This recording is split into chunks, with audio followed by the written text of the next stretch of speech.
Ever since humans emerged on this floating rock in the sky we call Earth, they love to leave their imprints, be it illustrations in caves depicting the lives they had, or how through the millennia they learned to write and left their imprints through blank sheets of signs that depict a language. Humans are creatures who, ever since they opened their eyes and found themselves on this earth, like to tell something, be it what they ate for dinner or talk about whatever animal they found. They like to talk about stuff. Their love for talking transformed yet again, centuries later, into storytelling, which in its according started what we call stories today. Stories of faraway lands that were only an imagination, a myth or legend, stories of kings and princesses who ruled, or stories which leave a questioning note, making the reader or listener question themselves about reality and the truth in everything they listen to. Truth and lie, life or death, unimaginable stuff which only someone can wish for. That's how fairy tales were born. The society's love for going beyond imagination. They like to storytell and then imagine stories, be it banal or fantastic. This ability of a human, with the help of writing, went through millennia and sparked stories of authors who wanted to tell their peace of mind, to leave something behind or be remembered by, or perhaps a reminder of what they do should be studied. In the ruins of the world and the light of renaissance of a new world, people came and went.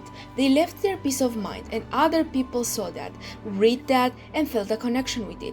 Stories about children who went through unimaginable tales, stories of girls who possess honesty and loyalty, about the truth and the bad and the omens of the world. These are just a few passages of some fairy tales, which can only be described as relatable to some people.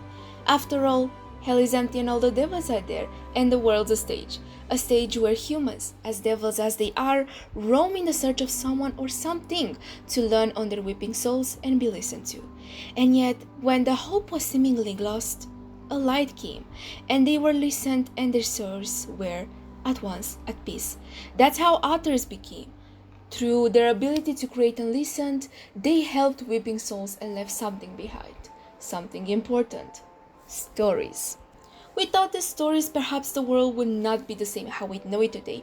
Perhaps without their stories, we would not have stories from Brothers Grimm's, Charles Dickens, Tolkien, the Bronte sisters, Oscar Wilde, Carlo Collodi, Hans Christian Andersen, Charles Perrault, or even Lewis Carroll.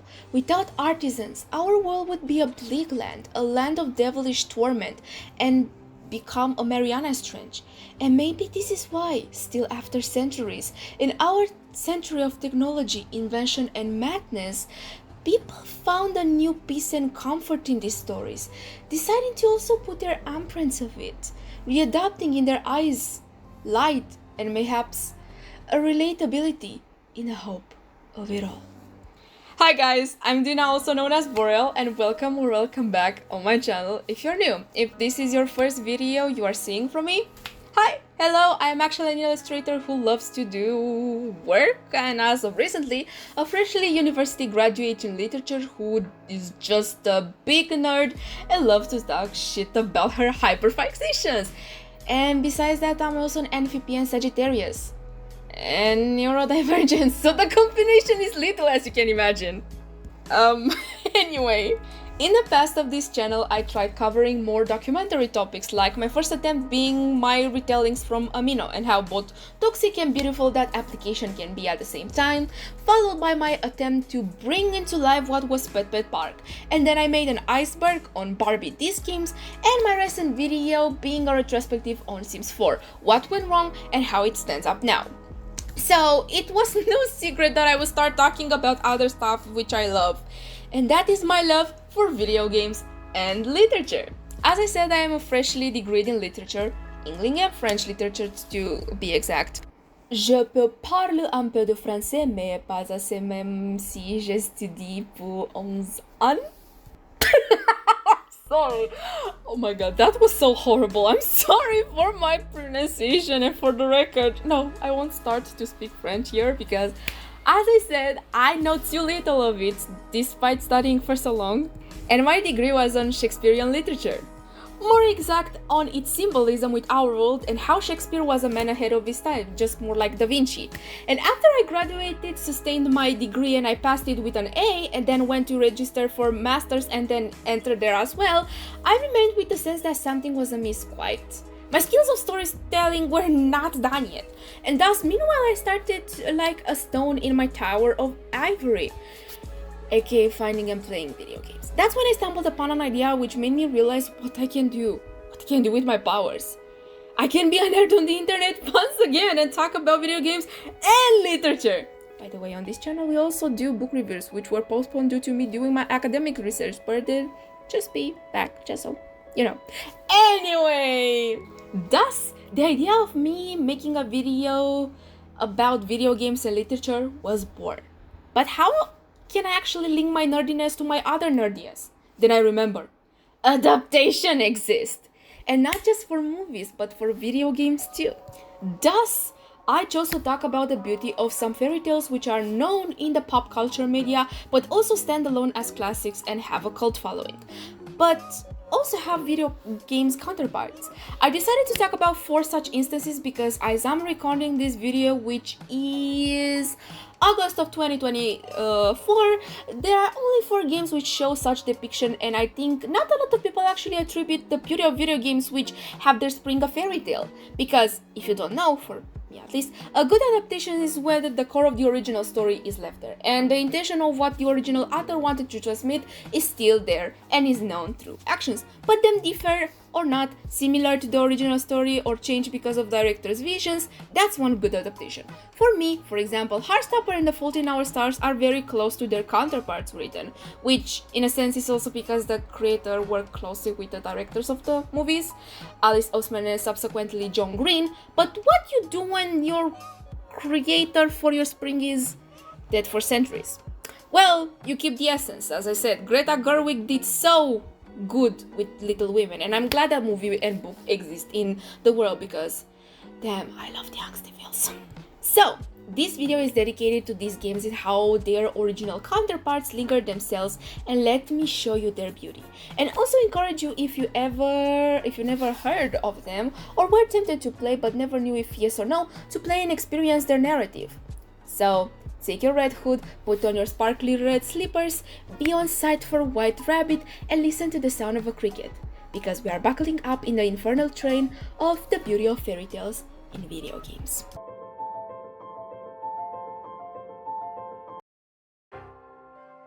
Perhaps it's fitting to start off with something that is more familiar to the audience and that is more known and kind to started everything for me. Yeah, we're talking about American McGee's Alice. Guys, it's time to talk about Alice!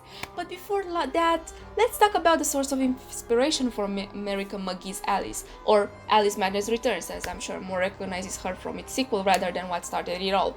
If the name needn't give it away, Alice Madness Returns, or American McGee Alice, is based on Lewis Carroll's story Alice in Wonderland and its sequel Through the Looking Glass. I think you know the story already, or perhaps the Disney adaptation more than the book itself, but if you don't know it for some reason, we follow the story of Alice, who, as the title suggests, goes into a so-called Wonderland. We start with her sister Elizabeth, or Lizzie for short, who reads a story which is actually Jane Eyre, which is also one of my favorite classics, by the way, and Alice is bored, alongside her cat Dyna, which, another fun fact, yes, my name is based on Dyna from Alice in Wonderland. Thank you very much. Now back to the video. And in her ennui, she sees a white rabbit which has a pocket watch and everything. She sees him go down in a rabbit hole, and she follows him and she enters his realm, or the start of Wonderland, as some would say. She has many wondrous, often bizarre adventures through thoroughly illogical and very strange, shrinks to 3 inches. She encounters the hookah smoking caterpillar, the Duchess, and the Cheshire Cat, and she attends a strange endless tea party with the Mad Hatter and the March Hare. She plays a game of croquet with the unimaginable Flamingo for a croquet mallet and cooperative hedgehog for croquet balls, while the Queen calls for execution of almost everyone present. Later, at the Queen's behest, the Gryphon takes Alice to meet the sobbing Mock Turtle, who describes his Alice's education is such subjects as ambition, distractions, agrification, and derision. Alice is then called as a witness in the trial of the Knave of Hearts, who is accused of having stolen the Queen's tarts. However, when the Queen demands Alice to be beheaded, Alice realizes that the characters are only pack of cards, and then she awakens in from the dream. Because it was only just a dream, she fell asleep in a meadow. Yeah. This is the story of Alice in Wonderland, or Adventures of Alice in Wonderland. A simple yet charming story with its intricate characters and crimson mysteries. Its sequel, Through the Looking Glass, is a bit more unknown, but it still holds the testament of time. Through the Looking Glass describes Alice's further adventures as she moves through a mirror into an unreal world of illogical behavior, this one being dominated by chessboards and chess pieces. Now, what a story about a girl dreaming about a wonderland so beautiful everything is possible and impossible have to do with American McGee's Alice? Well, a lot, you see. Even if the story of Alice or American McGee Alice is so different, it still has the core, and it shows us another side of the story. A side which sometimes depicted in children's stories and fairy tales, aka the dark side. Now, the difference is AMA is also kind of based by what the creator lived through, some of his own personal experience, and if you ever found yourself why you relate so much to Alice Liddell, yeah, that's why. It's coming from the place of heart. Now, we will delve into the story of American McGee's Alice, how it is different yet so similar to its core story. So, this is kind of spoilers for the games if you haven't played them. So yeah. So, believe it or not, the original story of In Wonderland and Through the Looking Glass are interconnected with Alice Liddell. They exist in the same universe, as also shown in a cinematic trailer for American McGee Alice. Alice is shown to fall asleep with a book in her lap, which is the Through the Looking Glass one. Anyway, with this fun fact out of the way, let's meet Alice, or Alice Liddell, as I said. Her family is from her mom and dad, her sister Elizabeth or Lizzie, and her loyal companion Dyna, which is... In Alice Madness Returns, they reminded me of Rainbow and Mr. Midnight because they kinda made them similar, but this is just me blabbering. Alice's dad was a very important man. He was a university professor and also did photography in his free time, leaving his photography oil in the living room. I'm sure this won't come in handy later. Her dad has an associate, Mr. Bambi at the time, Dr. Bambi in the game, who not only did come frequently there, but he also was very creepy. Unfortunately, Alice's family died in a fire, a very inexplicable fire which left poor Alice to be only one left alone and gave her PTSD at the age of 10. Nice! She was catatonic for most of her remaining childhood, only at some point started to communicate with nurses through drawings. When she grew up a little bit more, she was sent to an asylum where some torture methods were given to her so she can start to become back to normal. I don't know if I mentioned, but American McGee and Alice Madness Returns is set in the Victorian period, and you know how mental illnesses were treated back then. I do not have to tell you how inhumane those were. And they basically tried to cure Alice by leeches. They even drew drills in her skull and even gave her the white jacket, but nothing could repair her, obviously. Nothing until her bunny was stolen, of course, and that's when she is kind of awoken, so to speak. When the bunny is brought back to her, she's unhappy but does not come back fully. This is only the start of her torment, and what is also known the start of the revolution in Wonderland. You see, Wonderland was the place in Alice's mind where she went. To others, it seems a sign of schizophrenia. For Alice, it was her place to be. Wonderland has all the counterparts from the written material. The White Rabbit, Mouse, Mad Hatter, the King, Queen of Hearts, the card decks. Yeah, you got the idea. One day, though, everything changes when her Wonderland starts to become a victim of an unapplicable doom due to the Red Queen ready to take over the domain, and it's Alice's job to do. And thus the events of American's McGee Alice appeared in 2000! Yeah, this game is older than some of you watching this. And older than me with 2 years. Holy shit. Anyway, this is where the events of the first game takes place. Alice meets the Cheshire Cat, who invites her to follow the White Rabbit. She learns from the nearby village inhabitants that the Queen of Hearts has put Wonderland in decline and despondency, and that the White Rabbit has promised to champion Alice. Alice is directed to an old game who can aid her pursuit of the White Rabbit by reducing her size. The gnome and Alice infiltrate the forest of doors and enter the school inside, where they create an elixir and shrinks Alice and allows her passage through the Veil of Tears. After aiding the Mock Turtle in retrieving his stolen shell from the Duchess, Alice catches up with the White Rabbit, who takes her in the direction of the caterpillar before he is crushed by normal-sized Hatter's foot. Alice meets with the caterpillar, who explains to her that Wonderland's current form is the result of Alice's survival guilt and advises her to slay the Queen of Hearts to restore Wonderland's integrity. Alice returns to normal size after nibbling from a mushroom guided by the vulturous centipede. In the center of a plateau, Alice discovers a piece of the Jabberwock's eye staff. A voice unseen oracle tells Alice that before the Queen of Hearts can be slain, Alice must first eliminate the Queen Sentiel, the Jabberwock, who she must kill to obtain the final piece of the Eye Staff. In her search for the remaining pieces of the Eye Staff, Alice defeats the Red King in a chess team Looking Glass Land, as well as Hatter's minions, and Alice later also meets Tweedledum and Tweedledum. Then she later finds Hatter is conducting cruel experiments on the March Hare and Dormouse, and he is keeping the Gryphon captive. After killing the Hatter, Alice frees the Gryphon, who offers to rally forces against the Queen of Hearts and takes Alice to the Land of Fire and Brimstone, the abode of Jabberwock. Within the remains of Alice's old home, the Jabberwock rocks Alice with guilt over her parents' death and overpowers her in a fight until the Gryphon returns and rescues Alice by depriving the Jabberwock of one of its eyes. With the Jabberwock eye staff fully assembled, the Gryphon directs Alice to Queensland and takes off with the intention of stopping the Jabberwock himself. On her way to the Queen of Hearts castle, Alice sees the Gryphon and the Jabberwock engage in an aerial battle, which ends with the Gryphon mortally wounded. Following Alice's victory against the Jabberwock, the dying Gryphon entrusts Alice with a final battle against the Queen of Hearts. At the entrance of the Queen's Hall, the Cheshire Cat attempts to confess to Alice about the nature of Queen of Hearts, but he is suddenly excluded as he states that you two are two parts of the same.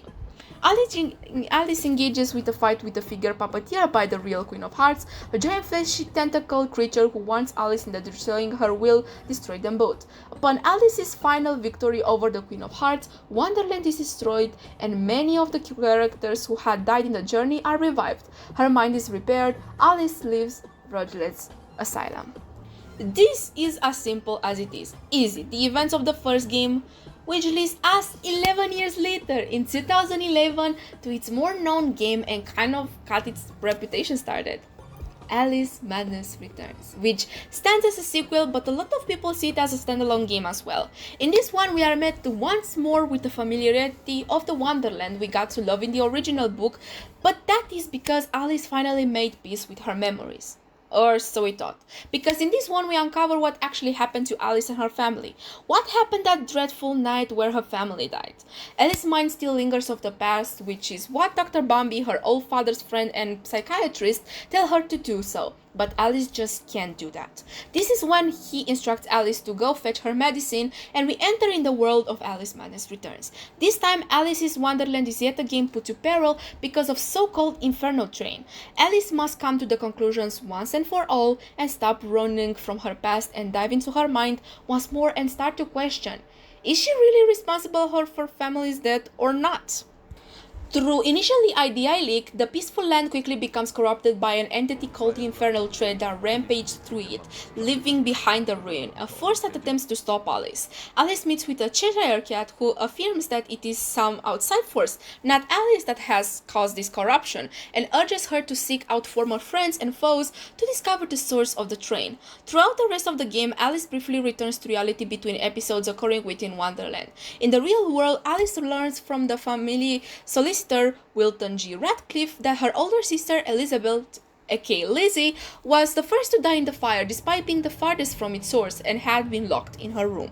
Within the corrupted Wonderland, Alice attempts to learn more from Wonderland's various citizens, including the Duchess, the Mad Hatter, the March Hare and the Dormouse, the Mock Turtle, the Walrus and the Carpeton, the Caterpillar and the White King.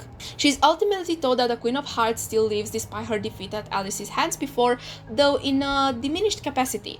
At the Queen's castle, Alice discovered that the Queen's true form, which resembles her younger self. The Queen reveals that an entity called the Dollmaker created the Infernal Train and is the one corrupted Wonderland. Returning to London, Alice starts to recall her memories of the night of the fires and realizes that Dr. Bumby is responsible for the death of her sister and her whole family. She comes to the conclusion that Dr. Bumby is attempting to erase her memories of the fire from her mind, as she has done with other children, trying to leave her and the orphans as blank toys to be taken by abusive masters and child molesters for a price.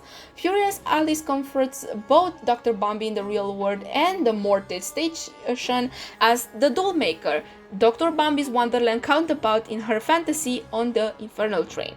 Dr. Bambi admits to his crimes and even assists to setting Alice's home on fire, and after Lizzie refuses his advances, removing any witnesses of having raped her that night.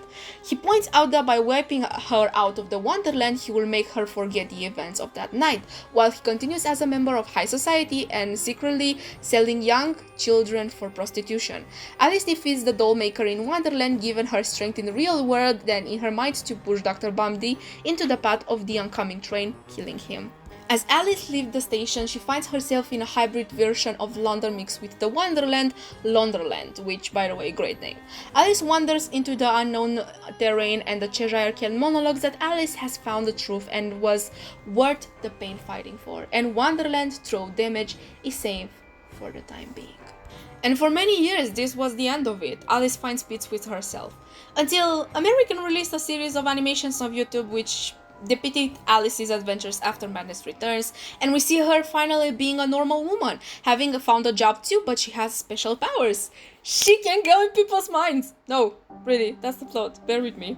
She helps people come to the conclusions with their past and troubling minds. Okay, that's the plot of The Otherlands, which is actually a great name, honestly. And this, again, for the longest time, was what we knew of our Alice Liddell. Until American announced he is trying for another Alice game, the last of the trilogy, or supposed trilogy, Asylum, which would have elements from both games, but also the conclusion of our girl Alice. It would have been the last piece that fit together, like the pieces of a puzzle that fit together a bit too well. Yet, the story would be too beautiful to be true. Unfortunately, in the March of 2023, when I was seizing with fucking sinusitis and wondering myself if I arrived to be like Alice in a state which I will develop my own Wonderland, American lost the bet with EA of pursuing Asylum, and thus, a chapter ended. He no longer wanted to make it, and I honestly do not condone him. EA sucks shit. And what's sadder is that they kind of bought the IP, and then being a small developing team, it kind of broke their backs, and the American indeed. What is left of Asylum is a book where we clearly see the story that was about to be unfold. At least we do have an ending written and shown to us through beautiful illustrations. I read the book myself in PDF form back last year because it was free. American McGee himself left it out for us fans to see. In Big Worlds, we follow Alice through her memories again, but this time to unfold another conspirator to her family's murder, and that is the lawyer, her father's lawyer, who was with Alice through the most experience of her catatonic past and is more passive-aggressive character in Madness Returns. Here we see his real villainous face, how a corrupted mind can only think for themselves. He is the guy that stole Alice's rabbit, and we have to go retrieve it back when we activate the ancient-inspired domain of Madness Returns. The ending is bittersweet as well, because Alice is finally understood and the lawyer is arrested. Unfortunately, in the rubble, his poor daughter is left, a girl no bigger than how Alice was when her family died. Thus, Alice adopted her, and not only that, from the old orphanage she lived in, she made the house an house for orphan kids, which also bared her surname, Liddell. The game was also supposed to be finished with kind of those open endings where Alice finally accepts her world as it is, even if she will never be cured, she comes through lies. Ha! I know that pun will come a bit later. And finally, understood herself and accepted herself as lunatic as she may be. She has a daughter, and that is enough. After all, we're all mad here. American McGee Alice is a testament to its timelessness. It shows a story of how a traumatic event can shape people and how they have to live with it. It's a very interesting take coming to the fact that every adaptation of Alice I've seen personally always depicts her as a young naive child, which in the original story she was 10 years old, and the girl which the story was based on, which, yes, if it's news to you, Lewis Carroll based the story on a real life girl also called Alice Liddell. In its one, we are a girl roughly around 18, so the start of adulthood, while in Madness Returns we are 19 because this happens a year later. In Asylum, gain a year then a bit later, Alice was supposed to be shy of 20, roughly around half 20, almost going on 21, so fully grown adult already. Even we have problems of adults more now, we still have the wonder of a child, and how Alice never stopped looking for the wonders of the world like that. American and the people at Spicy Horse, developing team responsible for Madness Returns, really worked wonders to give us one hell of a story, which now is timeless and a testament of time.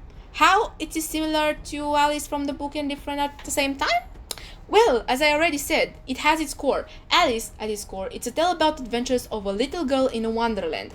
And what we have as a final product? Exactly, but that's with a little twist. The wonderland is Alice's mind, like in the original story. From the sake of this, I'll make Madness Returns as the basis of this discourse, but note that when I refer to Alice Madness Returns, I refer to the whole franchise. Yes, I'm also talking about the other lands and Asylum. In Madness Returns, we have what I personally will call from now on domains. Those domains are the battlegrounds for our girls' adventures, and they depict a part from modern world, but transpired in such a beautiful way. We have the Valley of Tears, the epicenter of Wonderland itself, which later transformed to Valley of Doom, or Vale. It's actually Vale, not Valley, now that I realize, and I've written in the script Valley. I'm sorry. It's Vale. Vale, Valley, it's the same thing. Corrupted by the thread of lies. Heather domain, where we have the mouse, the rabbit, and the Mad Hatter. There, though, we are shown that they, through their corruption, they themselves became evil and in ruins. The ocean/underwater domain, which, by the way, is one of my favorites, where we meet the walrus and the carpenter, which kindly transpire what actually happens in the book as well. But here we are also shown the real, the essence, and the grotesque hidden through I Wanna Save My Mind. Asian Asia, which is a very interesting domain based on the caterpillar who transforms into a butterfly. All mountains summon for answers as her past comes to her. The Red Kingdom, where we have the Queen's domain, the finish line in the first game, and the stories, but not our last stop. Doll domain, where we basically start to piece together stuff, a domain meant to represent childhood, but a childhood which was corrupted and showed to represent the ugly, brutal, and grotesque reality that children had to endure. It is a very sad but real domain. It's somehow similar to Melanie Martinez's aesthetic for her debut album Crybaby, which I don't know what came first, Alice Madness Returns or Crybaby. I think Alice Madness Returns, but... And then finally, we have a sixth domain, the Infernal Train. The same train which corrupted Wonderland, and Alice tried to stop it, and there we are met with a realization. The same man that tried to cure her actually wanted her to forget, so he can make a fortune out of her. He's also the reason why the fire started. Dr. Angus Bombi killed her family in a fire after he raped her sister to cover his deed. He knocked the lamp, which activated Alice's father's photography oil, and that's how they died in a fire. But okay, because at the end, Alice gets Bambi, so everyone is happy. What I personally love about Alice Liddell is how she's portrayed with black raven hair and grey eyes, where in most adaptations she's portrayed with blue and golden hair like her Disney adaptation. I love how imperfect Alice is, and her character design just show how beautiful herself as a character she is.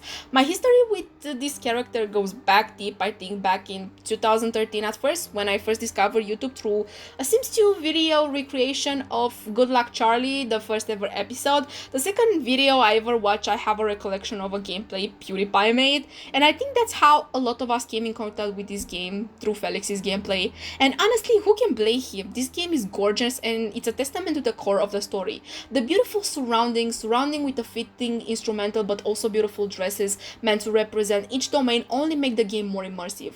In Asylum, we would have even more dresses, 8 domains, but also what is called a Shadow Alice, which is meant to represent Alice's alter ego, the more impulsive one, and she's the one who killed Bambi. In a way, she's her soul, the body as a vessel and the soul. This is why the queen always said that in the first game to search for herself. She was meaning this, and I think this is somehow poetic and somehow relevant to the original story. So yes, American mcgee Alice is an interesting take on the sweet fairy tale, this one being a true depiction of world and how cruel yet beautiful both can be at the same time. It shows the testament how adaptations don't need to be edgy for the sake of it. They need just the core of the story and they are set. In all honesty, I loved Alice as a whole. I first played back in 2014, at the beautiful age of 14 years old, after my partner showed it to me, and I played it until I found myself I played it 6 times. 6 freaking times I beaten this game! Am I crazy? Or am I bad? I'm seeing visions. Am I bad? Or mad? Or wise? Well, probably mad, but this just shows how the good a game can be if I wanted to beat it. It was also my comfort game in my own Wonderland stand last year, and I beat this game again this year in June, back again, because yeah, and it was beautiful to say the least. So, to end this chapter, American mcgee's Alice, the infernal train may have stopped its engines, but that does not mean it needs to be stopped, so Wonderland can coexist through a spiraling and truly mad world.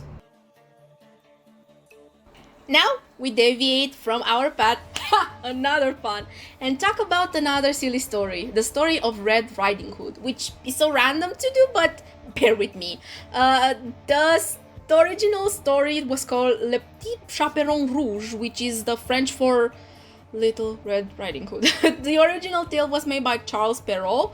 This tale, unlike Alice's tale, which is most linear through all of its entirety, the little story staffed a lot of transformation through the years. The original tale is quite dark actually, and if you don't know, it tells the story of a girl named Little Red Riding Hood after the red hooded cape that she wears. The girl walks through the woods to deliver food to her sickly grandmother, wine and cake depending on the translation. In the Grimm's version, her mother had ordered her to stay strictly on the path. A stocking wolf wants to eat a girl and the food in a basket. After he inquires to where she is going, she tells him. He suggests that she pick some flowers as a present for her grandmother, which she does. As she does so, he goes to the grandmother's house and gains entry by pretending to be the Red Riding Hood. He swallows the grandmother whole, or in some versions, he locks her in the closet and waits for the girl, disguised as the grandmother. When Red Riding Hood arrives, she notices the strange appearance of her grandmother. She explains, "What a deep voice you have!" "The better to greet with you," responds the wolf. "Goodness, what big eyes you have!" "The better to see you with," responds the wolf. "And what big hands you have!" "The better to embrace you with," responds the wolf. "Oh, what a big mouth you have!" "The better to eat you with," he responds, at which point the wolf jumps out of the bed and eats her as well. Then he falls asleep. In Charles Perrault's version of the story, the first to be published, the tale ends here. Now, as I said, Little Red Riding Hood is more different than Alice because it has a lot more reinterpretations and adaptations itself. The later version, which was curated by the brothers Grimm themselves, the story continues. A woodcutter in the French version or hunter in the Brothers Grimm and traditional German versions comes to the rescue with an axe and cuts open the sleeping wolf. Little Red Riding Hood and her grandmother emerge shaken but unharmed. They will fill the wolf's body with heavy stones, and when the wolf awakens and attempts to flee, the stone will cause him to collapse and die. In the Grimm's version, the wolf leaves the house and tries to drink out of a well, but the stone in his stomach causes him to fall and drown. Similarly to the story of the wolf and the 7 little kids. Sanitized versions of the story also have the grandmother locked in the closet rather than being eaten, and some have Little Red Riding Hood saved by the lumberjack and the wolf advances on her rather than after she is eaten, where the woodcutter kills or simply chases away the wolf with its axe.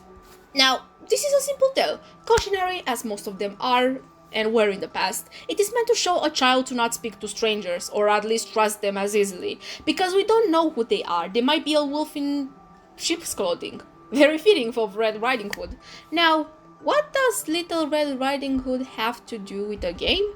Well, in 2009, from the developing team of the controversial studio Tale of Tales, also responsible for Endless Forest and the Graveyard, the simulator where you take an old lady and she dies? Yeah, we have The Path, a psychological horror game inspired by the Little Red Riding Hood. Is there only one person where we have... Only one person? Here we have more girls, all of them being sisters and abandoned by their mother. I love how all of these games we are talking here all have something in common: the lack of familial love. So we can pretty much say this video is sponsored by Family Chat. Okay, that was uncalled for. Dyna, what the fuck? Anyway. The girls' names are Robin, Rose, Ginger, Ruby, Carmen, and Scarlet, and the girl in white, a mysterious girl we encountered through our journey on the path. Our objective, after choosing with what girl to play, you are given a simple task. Just like the Little Red Riding Hood, go to Grandma's house, following the path. As we do that, we arrive at the Grandma's house, where we see our grandma who is sick and sad. By going to her, we are prompted with a scream. We failed the game, because the core of this game is to actually not go on the path, but rather wander in the woods. This is where the psychological horror comes into play, because to achieve the game's good ending, so to speak, or at least in the Tale of Tales way, you have to go through all of the sisters until you reach a conclusion of your own. The path, like its source material, shows the curious mind of a child. In a tale, Red Riding Hood is going on her path in the forest, yet she stops at some point to pick flowers. That's when she encounters her wolf, and this is what happens in the path as well. Every girl's encounter a wolf, yet what is different is what every girl's wolf is different. And when they arrive at the destination, the grandma's house, is also different depending on what girl you're playing. If you haven't realized, this game is an allegory of growing up, and the sisters are based on a point in life. Robin, the youngest of them all, is around 9 years old, Rose is 11, Ginger is 13, Ruby is 15, Carmen is 17, and Scarlet is 19. Honestly, I got to know about this beautiful yet surreal game, grotesque and gothic in the best way, from the video of Easy's where they explain on large the history and story of the game. Unfortunately, I have not yet played the path because, as Easy themselves said, it's kind of hard on the newer systems, kind of how Junkie Sips 2 is to play on newer system for some reasons. I may have not played the game myself, but I have watched gameplays and I know the story, so I could also show you guys how interesting this adaptation of Red Riding Hood is. For the sake of storytelling, I'm going to start with Robin and going till Scarlet. If we choose Robin, we go through woods with the mind of a child. After all, Robin is merely a child, a 9-year-old, who still looks at the world like wonderland in itself. She is more interested in the mystery of the woods rather than her sisters, and her wolf, it's a literal wolf, or werewolf. Nonetheless, a more natural version of the wolf. The wolf appears before Robin in the old cemetery as a large black wolf, albeit much larger and standing on its hind legs. If the player should choose to let Robin interact with it, she will playfully jump on its back and the wolf carries her around trying to shake her off. The screen will then zoom and fade to black before Robin is seen lying unconscious in the rear. Oh, by the way, if I haven't said that until now, you can very much choose not to interact with your wolf, but to actually get to the good ending, as I said, you kind of have to interact with your wolf. When she arrives at the grandma's house, that's where everything kinda changes, because every girl encounter with grandma's house is different. Robin's encounter with the wolf is a loss of childlike wonder. She spends her time trying to figure out adults, but only time can truly produce that understanding. In the cemetery, she started piecing together the cycle of life and death, and the wolf she encounters is both the last childlike fantasy she has, but it's also a symbol of the darker understanding that comes with growing up, a symbol of harshness of reality. Rose, on the other hand, is a bit more mature than Robin. Shy of 11, even if she still sees the world as a mysterious place and she tries to wander through it, she knows a bit more about it, or at least its core. She likes to think of herself as a kind spirit in a world full of mean people, or at least that's how I interpret her. Her wolf is in the midst of the misty lake after taking a boat to the shore of the lake. The wolf appears to her as a mysterious floating body covered in clouds. When the boat approaches the cloud wolf, she is seen turning around at the place, but when he spots Rose, he will start floating around her, causing her to float. The game transitions to grandmother's house, where Rose will be lying outside. Her room in grandma's house is shown as a near-death experience with drowning. In her memories, she talks about the soul and the idea of floating in water being the closest you can feel to be disembodied, being buoyant as being weightless. The misty figure taken literally as her light at the end of the tunnel mixed with the already misty quality of the lake. Ginger is the tomboy of the group and the more different one. Her wolf is actually a girl. The mysterious white-dressed girl we encounter sometimes as she deviates us from the forest and brings us on the path. She meets her at the field of flowers. The girl in the white dress seems to vanish when you try to approach her. However, when Ginger faces away from the girl in the white dress, the girl in the white dress will approach Ginger and they will start playing with each other in the field of flowers. After a while, the girl falls to the ground and pulls Ginger with her. While they lie next to each other laughing, the camera zooms out and fades to black, after which Ginger will be lying in front of the grandmother's house.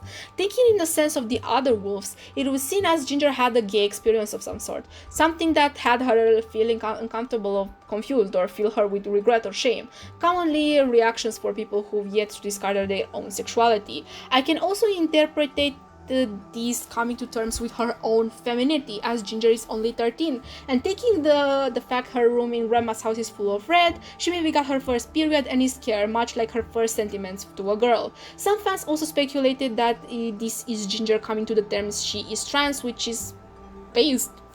Go Queen! Ruby, also the protagonist of the game, Wolf, is actually A young man with blonde hair wearing a black shirt, a pair of black pants, and a matching belt with a silver buckle. Robbie meets him in the abandoned playground where he is first seen dragging something rolled up in a rug, most players assuming to be a dead body. He can then be seen sitting down on a bench. If the player chooses to let Ruby interact with him, she sits down on a bench as well. When she does, he attempts to put his left arm around her shoulder at first. She shies away. He then offers her a cigarette, to which Ruby takes it. Then they sit there for a while, smoking as the game transitions to outside grandmother's house, where Ruby is lying. Ruby's room merely represents her coming to the terms with herself, much like Ginger's. It's important to note that we can learn through her memories that she is seen in a car crash, leading her to her having a leg brace. Between the hospital stay and the injury and the brace, she drifted away from her peers. Ultimately, she encountered with the boy seems to be a regretted early sex experience. She accepts that effects of a boy she doesn't know because of the feeling that she isn't accepted or isn't valued. Carmen's experience is kind of the same as her sister's. She also encounters her wolf, who is much older lumberjack, but for her it's okay because she is bigger. She knows what she's doing. She likes to party. Carmen can steal his hat and wear it herself, but the woodsman wouldn't mind. Whenever Carmen approaches the woodsman, he will stop cutting the trees. When Carmen sits down at the campfire, the woodman will approach her and sit next to her.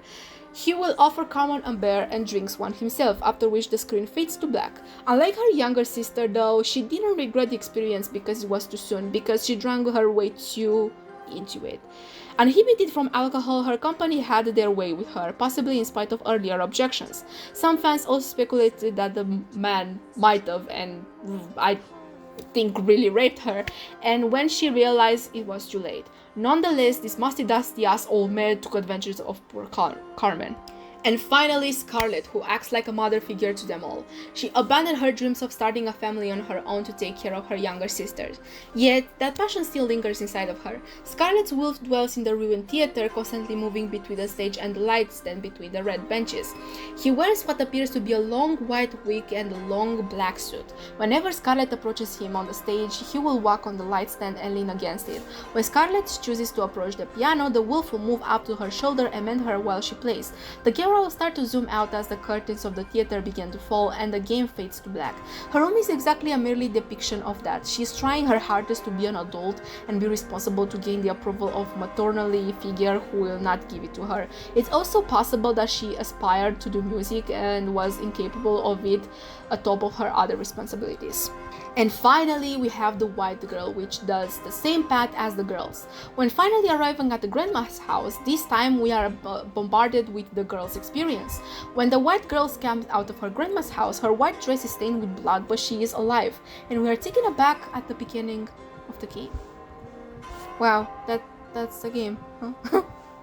This is a hella depiction of Red Riding Hood, if you ask me, and it keeps its core. The beauty of the path is not its horror or gothic, but rather the girlhood experience. Each girl represents a time in girl's life when she realizes something, like realizing the world is not a fairy tale, you shouldn't want to on your own, your first period, your first partner, sexual experience, wishes of regret, and so much more. Honestly, this is a very good depiction, in my opinion, of the Red Riding Hood, because if you think at it, the Red Riding Hood actually deviated from her path and just met a big bad wolf, which changed the trajectory of her life, just like these wolves did with the girls. The white girl, in my opinion, represents her their innocence, or at least the core of each girl. I saw some speculations that the white girl might be the real granddaughter of the grandmother, and each sister is a time in her life she visited her grandma. Maybe after experiencing herself, she visited her to be comforted. The red representing maturity, no longer having a purity of a childlike. Yes, your hands are stained with blood, but in the end, you have yourself, and this is what it counts. So, what else should I say? The Path is a whimsical yet thrilling experience and pretty much an interesting on the classic story. Sure, it's not the same, but the core is still there, it still lingers in the depths of the game. And if you look closely enough, you'll see that this does not have to be a bad thing, but rather the beauty of the world, because the world is like a path in the forest, beautiful yet intriguing, mysterious at times, difficult. I'm still alive. Well, we are still here. We won't change the story though. We are still on the Little Red Riding Hood path, my friends. But this time we change the tone and go back to Alice's path of style for a little bit. Because we are talking about a game which I hardly see anyone remembering, yet for some reason it was pivotal in my training year in 2016 when I was desperately searching for more games like Madness Returns. And that is Woolfe, the Red Hood Diaries, another interpretation of the classic fairy tale of the girl who goes to her grandmother's house but meets a bad wolf. This time around, Red Hood, much like Alice Liddell, is armed herself with knowledge and weapons, because much like our Raven protagonist, she also lives in a world of chaos. I don't know why people don't remember this game, because its art style is very beautiful and it has its charm on its own. Now, probably because it's a platform and it's in fucking 2D perspective. Maybe that turned people off, but that doesn't mean it's not a good adaptation or an adaptation of the Little Red Riding Hood. Sure, it's very much different to what we've already talked, but it's similar to Alice in a style I cannot put my finger on. It's edgy and dark, but all the games we are talking today here are. But as I said, they do have the glimpse of light and hope in them, and that's their beauty at the core. So please, stay seated as I'm about to tell you the story of Woolfe, the Red Hood Diaries, and how its source material actually fills in so well with it, even though through the edginess of it all. Also, a very fun fact, was also made in Unreal Engine. Like, almost all these games are made in Unreal. I don't know, I find it a bit funny, but ironic and beautiful at the same time. Anyway, back to the story. 4 years ago, Red Riding Hood's father, Joseph, lead engineer for Woolfe Industry, dies in a work accident. At least that's what his family was told. All grown up, our heroine is ready to unveil the truth and present the bill for her tragic loss out, and armed with an axe, our heroine Red Riding Hood embarks on an odyssey to avenge the death of her father at the hands of nefarious corporate giant B.B. Woolfe. In this dark twisted series of events, similar a bit with Alice, we find out that our protagonist Red Riding Hood is in search for answers. Her father was killed in a tragic accident at the factory, and she suspects the big bad wolf, in this case the CEO of the factory, B.B. Woolfe, was behind her early father's death. So she does what she knows best. Armed with an axe, she's ready to kill everything in her way to discovering the truth of her family's demise. We are still in a gothic-like background in the city of Ulrika, a city which Red Hood describes her dad went to work on, as they lived in the forest and he went to work there. Once a prosperous city under the evil wolf, the downfall of the city was seen, which kind of reminds me of Krat. We will come later to this. Red Hood adventure starts in an attic, which is funny. I remember it was a house, but okay. A room she has to lay low in order to act on her plans. Her first investigations have her arrive at Ulrika's archives, the place her father's kiss was turned cold. As we explore the area, we realize that Red's dad is not only the person who was left untouched by the cruelty of the city. Many girls, women also went missing without a trace. As we arrive in the archives, we realize that there is a suspect in her father's case. A man which I'm pretty sure it's a very nice nod to the story of the guy with the flute who got rid of the rats from a city infested of rats, and then the people of city refused to acknowledge his work or even pay him, and then he lured the children in a cave until they were never seen again. Yeah, this man seems to be a culprit in Joseph's death, but also the missing people's cases from the city. As she advances through the city in the sewers, she recalls a girl she used to be desmate with, Mary, and their weird friendship, until one day she disappeared and her grandmother and father pulled her from the school, thus them moving to live in the forest. A nice note to the tale, because we go to the woods from a city infested, the purity of the nature, blah blah blah. We also get to know what happened with Red's mother as she recalls her love story with her father. She, as many of the women of Ulrika, disappeared, or that's what we are left to know at first glance. Her last notes were written on a piece of paper saying she was picking out flowers, but she never returned. As we advance, we are met with a flute guy who, as the tale assembles, summons rats with his flute in this one. He runs away after he summons a rat to take care of Red, but that's when Red realizes he is the one who took away all of those little girls, and she discovers his lair where a bunch of beds were lined up, probably where he adopted the women. Coming back from the sewers after trying to search for flute guy, I'm calling him like that from now on, we arrive at the factory her father used to work and found his death, which at first was proven as accidental, but We know from Red that she knows it was not an accidental because his case was quickly dropped and that was very suspicious. As we enter the factory and search, we come upon her dad's notes which read, "Pinocchio, you rascal." Okay, to break the story a bit, because what do you mean there was all along a liner story about what fairy tales go up in the retelling games because this game is next with Pinocchio? Okay, Tina, calm down, they can't read your mind. Coming back.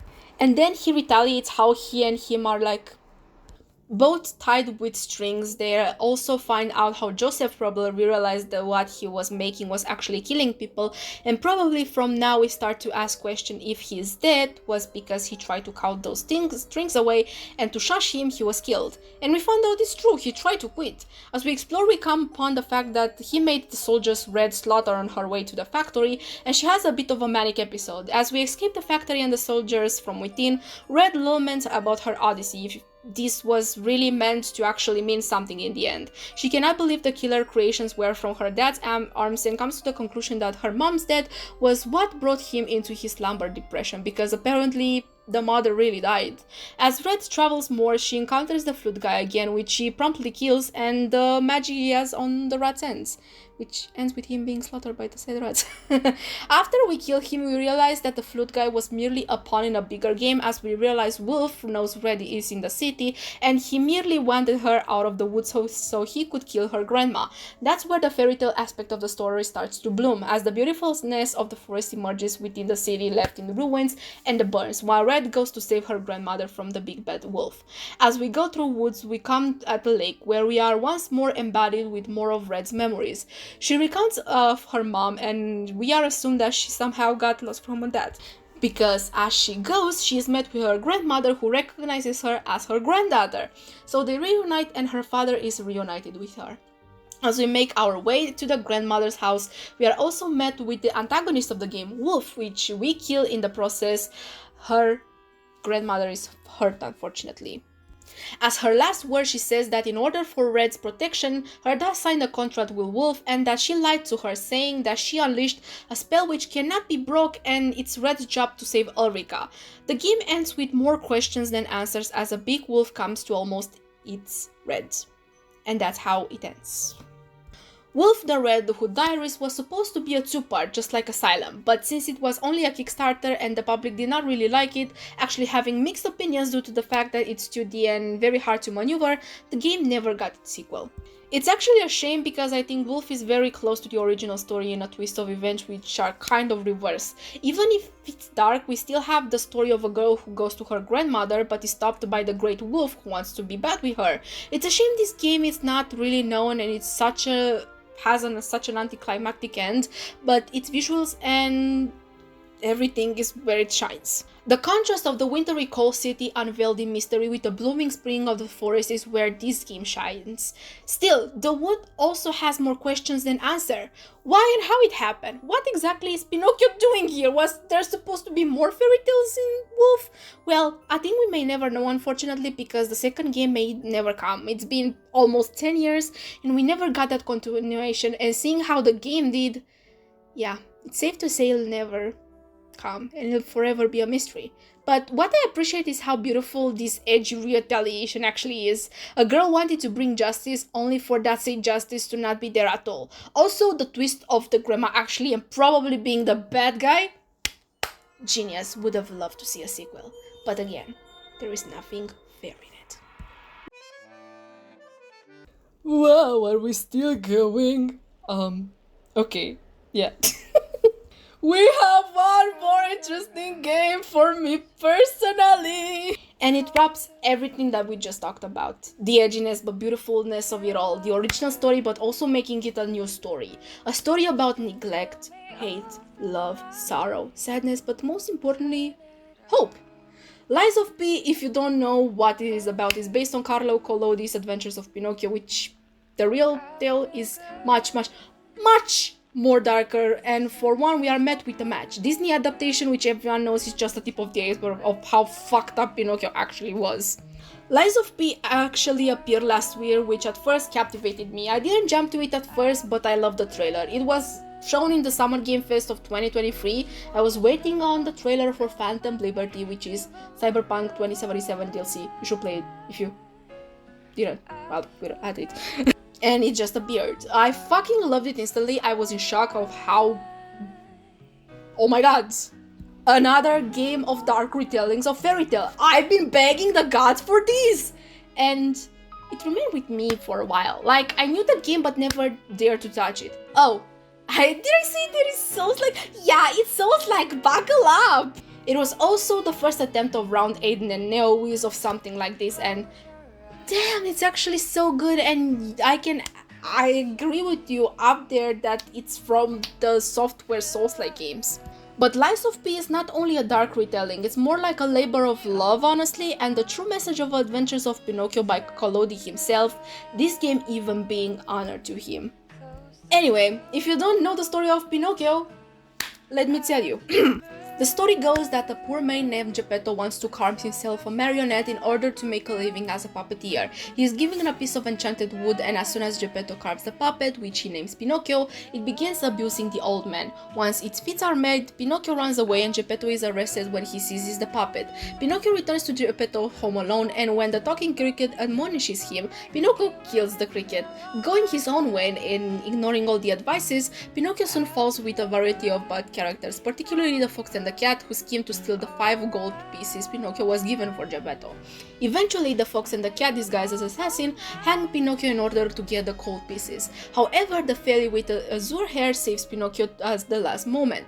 When Pinocchio lies to the fairy about the gold pieces, his nose grows comically long. Later, Pinocchio again falls in with the fox and the cat, who trick him out of his gold pieces. Eventually, Pinocchio finds the fairy again and comes to live with her as her son. Twice he begins attending school, and twice he allows himself to be led astray, the second time resulting in his becoming a donkey. After further adventures, Pinocchio is swallowed by the terrible shark and finds Geppetto living in the shark's belly. Pinocchio rescues his father and thereafter takes care of him. The fairy then turns Pinocchio into a real boy. A beautiful tale of honesty and why you should never lie. Well, Collodi made this story in a time of Italy where education, lies and honesty were much needed, and the bumping heart should be pounding. Of course, with such a beautiful story, then have to be thousands of adaptations, the most known being Disney's, and a cheap copy of book, in my opinion, Buratino. Yeah, I read that book in like 1st or 2nd grade and I hated it. But that doesn't mean that story does not fit for a video game. I mean, we are here, so yeah, of course we are talking about video games. So, what does a beautiful story about honestly has to do with Lies of P? Well, my friend, thank you that you asked, because Lies of P is so similar and almost the same with Pinocchio, but turns the mirrors upside down, which makes us think, wait, why is it like that? Wait, I need answers. Wait, why am I invested in this story? Well, my friend, welcome to Krat, and let me tell you about the story of Pinocchio and how he became a real boy. The game starts with a blue butterfly which awakens P, or Pinocchio, even though through the game is not much addressed as such. He is only addressed as Geppetto's puppet. Anyway, the blue butterfly Sophia says Krat is in danger and needs help, as she is awakened you to go on a beautiful odyssey to save it. After you go to a bit to see your environments, you meet with Gemini, which is a stand-in for Gemini the cricket, but he is a bit broken since he's in a lamp here, but there are signs he was human in the past. As we get out, we see rampage puppets which we have to kill. As we do that and progress out of Krat's central station, we arrive at our first stargazer, and as Sophia says, it was used by the stalkers, the city's vigilante group, for survival purposes. As we advance more, Sophia tells us we need to go to Hotel Krat, the only safe place in Krat left, to talk to Geppetto, our dad. But the thing is, the hotel does not accept puppets. And we are a puppet. But we have to lie in order to enter it. You see, lying is a big thing in this game, and it actually impacts the ending of the game. I mean, it's also in the title, so yeah. As we auto-confirm ourselves as humans, we enter. But wait, there is something. Puppets cannot lie, but P is a bit special because he can lie. But why? Well, he's not bound to the Ground Covenant, which is basically this big set of rules that binds puppets because they started going with an awakened ego, basically gaining their own souls. After we go in the hotel, we fade to the starting line. We are met with how everything started. Basically, the story goes that a group of people, alchemists, found something in the mines of Krat, something called ergo, which is the substance which can hold memories and was like a blessing from an angel, as we learn through the game. This substance made alchemists made experiments as alongside Geppetto, who became the head of the workshop, where there are the three main paths: alchemists, workshop union, and the stalkers who go into busters and sweepers. Anyway, everyone lived happy in harmony until the Fire Nation attacked. aka the puppet started going frantic, and something to add onto that, something called the petrification disease started to spread its wing into its inhabitants, as everyone had it, because of the overexposure of ergo. A lot of people died and Geppetto also went missing. That's when we come into play, where we are awakened. As we enter Hotel Krat, we are met with Sophia, who stands in as for the Blue Fairy, the game even calling her that, or the Blue Butterfly. She's a listener, she can listen to ergo, that's how she could communicate with us. Basically, puppets have ergo in them, if that's not why they are here, so yeah, it's kind of a mess. I know I didn't say that, please stay with me. We are explained that Geppetto went missing and it's our job to bring him back. He was last seen on Elysian Boulevard, the rich district. After the meeting with Sophia, we meet with the inhabitants of the hotel. Lady Antona Ceresani, her butler Polendina, and Eugenie of Workshop Union. And Spring the cat. Through our journey of finding Geppetto and until its end, we come across domains, as I like to call them, like in Alice Madness Returns, and there are like 12 to be exact.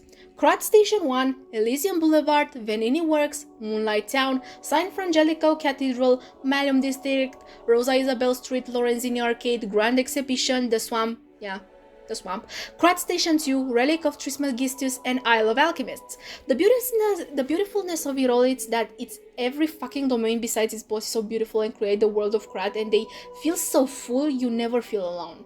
Now, I said that this game lies. That is correct.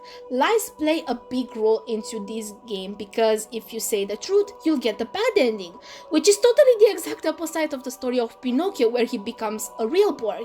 Here you have to lie in order to uncover the mystery of Geppetto, Krat, and the alchemists. You have a few instances where you can lie, and if you do, this grants you humanity. Your humanity is scored in piano, the portrait of a boy you find in the Malum district, which grows his nose just like Pinocchio, your hair, your shadow, which shows your nose, and Spring the cat. She'll open up to you as you get humanity, as if this is not the sweetest thing game ever did. I don't know what did it honestly, but as you do go save Geppetto and he becomes back, he seems a bit strange, eerie like. You feel something is amiss from Geppetto we knew.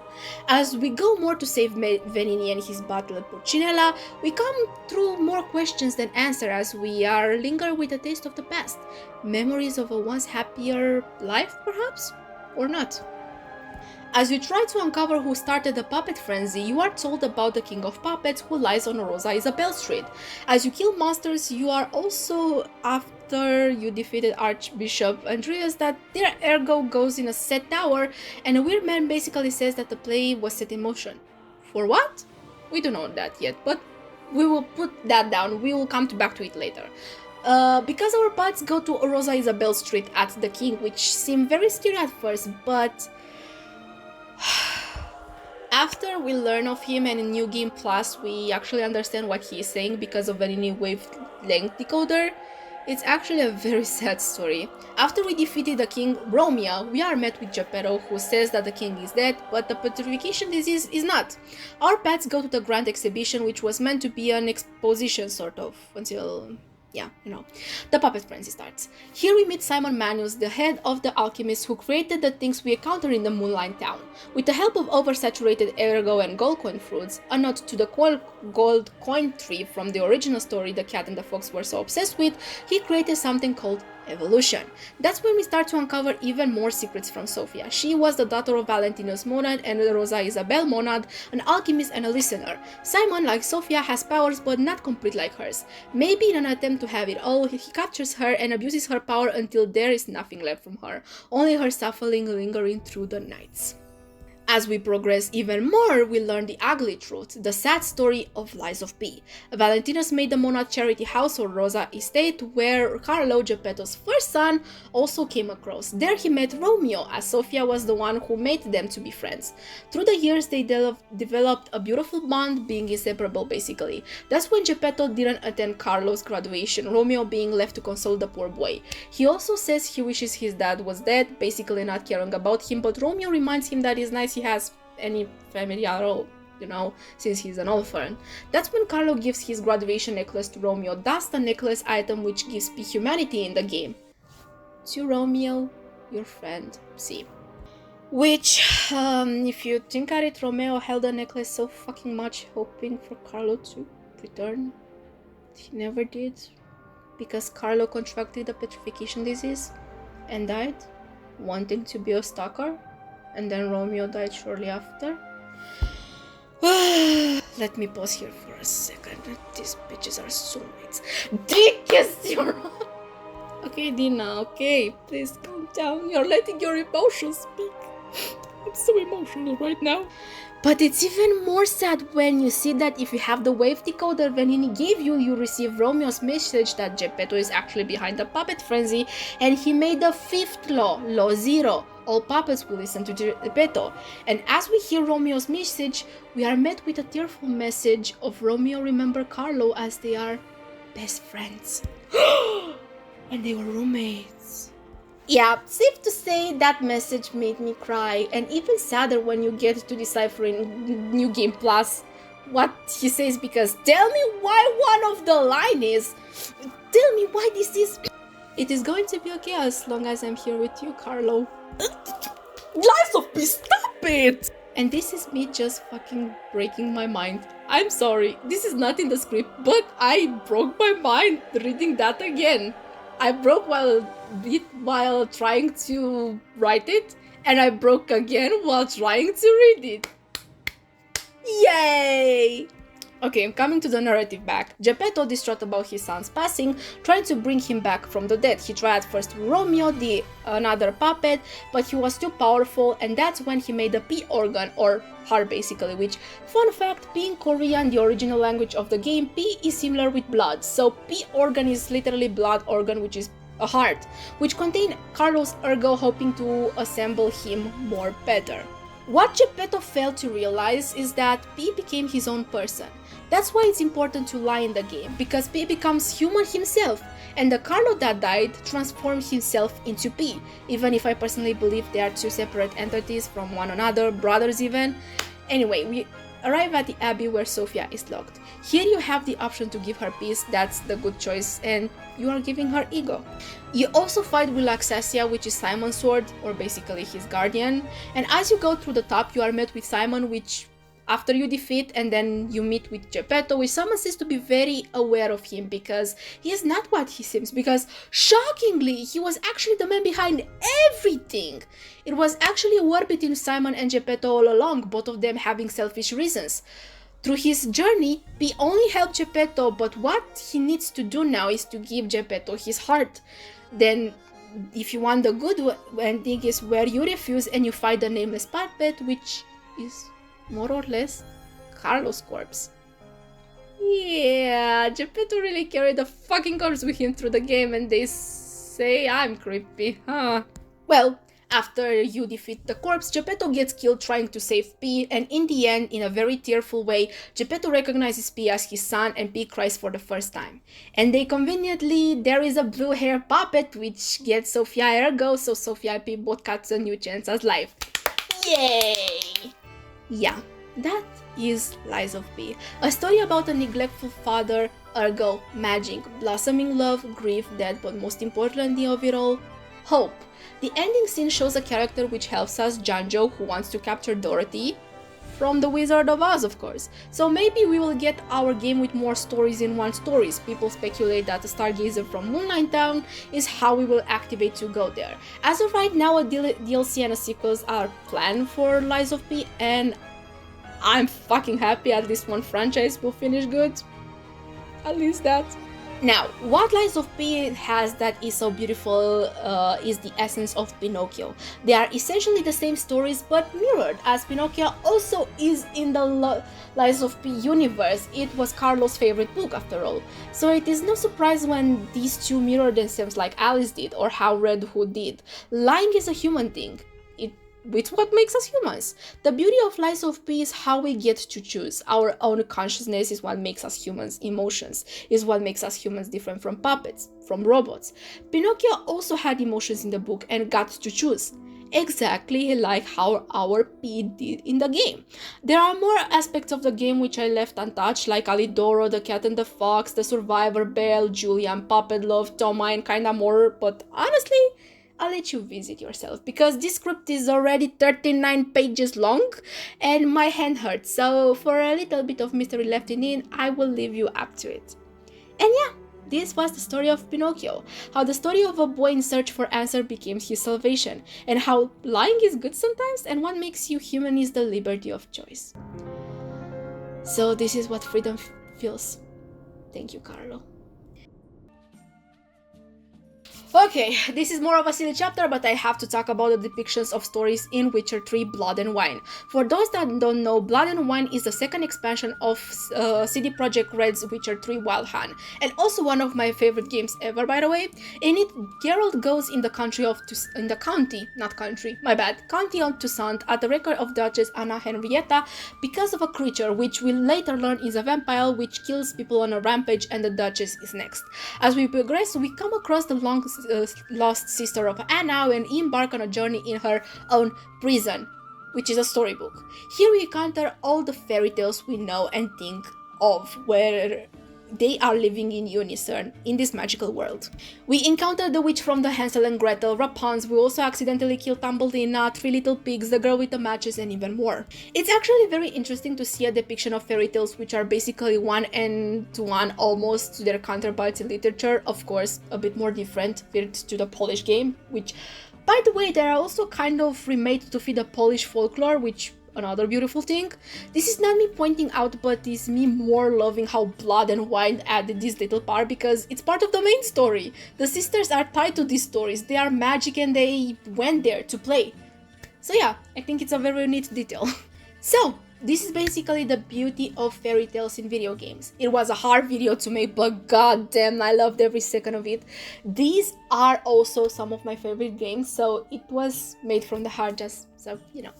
All of these games, in my opinion, share its core of the story and what is most important, the heart of the story. They are very good adaptation and beautiful reimagined for our generation to understand. I'm really glad we have Lies of P, which can continue the circle which are we awaiting now on the Wizard of Oz part, you know, but this doesn't have to be the end. I want more story like this where we can start, for example, from stories like, I don't know, Snow White. I really like a game like that. Or even, I don't know, Thumbelina. Why not? I would love to see a dark Thumbelina game. Yeah, I spoke too much, now my throat is tired, so I'll probably leave, but not before saying thank you for watching if you made it this far. I have never imagined someone would end up here, but thank you for listening to my ramblings. And if you already haven't, go play all these games because they are like an alive adaptation of the stories I just mentioned. Sure, they are different, but the core still exists. And that's what counts in a world where everything is corrupted. The little core, the little light that holds the place on the ground and clips a glimmer of hope in us, it's there. So yeah, this was the video. If you like my content, you can subscribe with a bell to receive a notification if you want to see more videos from me, because I really try to diverse my content. I really want to try to delve myself into doing such. And I'm also more active on my other platforms, on my social medias. The links are down in the description below. And yeah, I was Dyna, and we are going to see each other in the next video. Goodbye!